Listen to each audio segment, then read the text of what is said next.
Nagsigaw ako ng buto-buto. Ito yung halo ko sa sinigang mga ka-vlogger. Kangkong. Ayan. Yung sitaw, kalabasa. Mga vlogger, ito yung ating buto-buto. Mga vlogger. Spare ribs mga vlogger.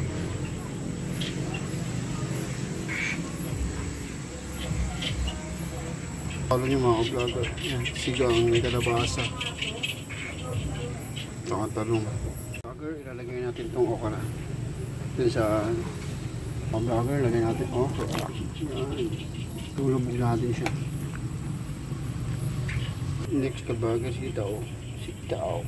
Sa mga ka-vlogger, ilagay natin ang sitaw. Next, itong kalabasa. Kalabasa. Yan guys, parang sigang sa pakbit. May halong buto-buto mga ka-vlogger. Haluin natin mga ka-vlogger. So next guys, talong. Yan guys, lahat yan papalambutin natin para masarap. Pati yung kalabasa, kailangan matulog siya. Sasama sa katas.